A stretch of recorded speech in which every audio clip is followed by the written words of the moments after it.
বাজি ওনারা আর ইল্লা কষ্ট দিবেন দুনিয়া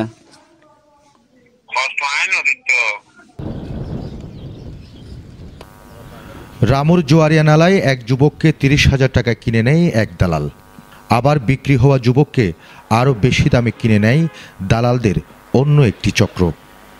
এমন মানব বেচা কেনার বিষয়টি দালালের কথোপকথনের এই অডিও রেকর্ডে স্পষ্ট।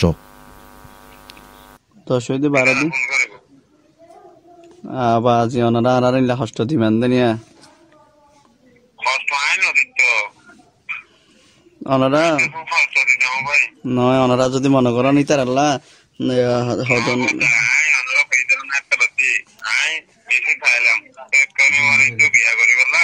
জি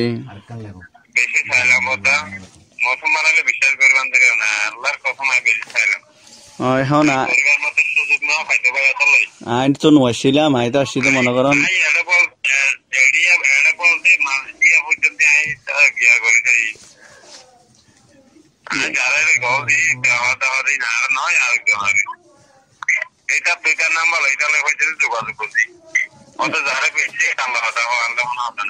অন্য এক অডিওতে শোনা যায় ৩০,০০০ টাকায় কেনা সে যুবককে লাখ টাকায় মুক্তি দিতে চায় পরিবারের কাছে।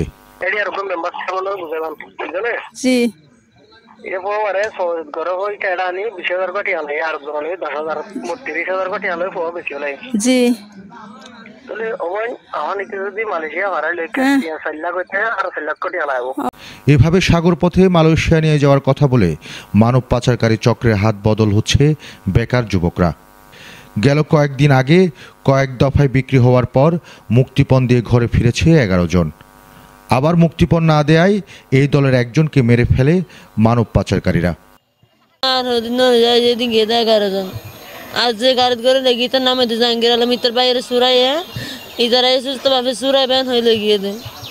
জাহাঙ্গীরে লই যায়নি চাল্লা তুলি এই গিয়া তেলের বিচে আছে দিয়ে লই যায় এডে গ্যাস মরিয়া লই যায় দূর মাঝে চিনজি আলাদা এবার দালাল নাকি হারানো চিনি তো এতে লাস্টে শুনি দেয় দালাল দেয় ইতা যে তারা তুলিলে এতে জাহাঙ্গীরের হদ্দে তো চাইও আর মানুষ শুন আর 7 জনের জায়গার মাঝে আর 4 জনের আর রুমত এক রুমত তারা তাই কি তাহানোর পর আর হানা ফিনাদের নদের আর কিছু হইলে গালালি সালালি ঘরের।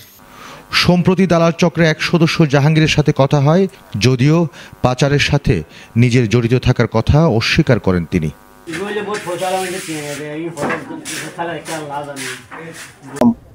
ওরা কথা সাজাই দিয়েছে আমাকে, আমি আর বাকি কিছু জানি না। যদি আইনের কাছে যদি আমার অপরাধ কয় আমি যখন মুক্তে ওদের কাছে যখন মুক্ত আইনের কাছে যাওয়ার জন্য আমি রাজি আছি। আমি দোষ থাকলে আমি শাস্তি মাথা পেতে নেব। এদিকে মুক্তিপণ দিতে না পেরে 2 কিশোরকে উদ্ধারের জন্য প্রশাসনের দ্বারে দ্বারে ঘুরছে এই পরিবারটি।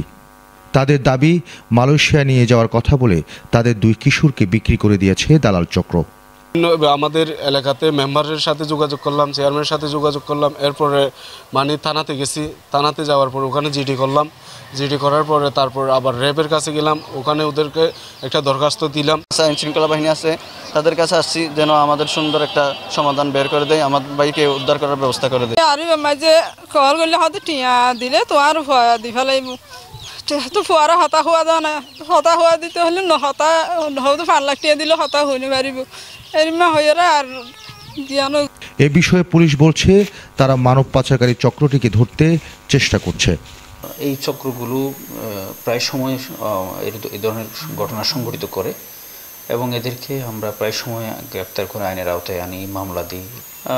এটা মানে এই আপনার যেহেতু কক্সবাজার বিশেষ করে রুখিয়া এবং টেকনাফে ক্যাম্পগুলো ওখানেই, এবং আপনারা জানেন যে ওখানে বাঙালি দেশে এখন রোহিঙ্গার সংখ্যা গরিষ্ঠ।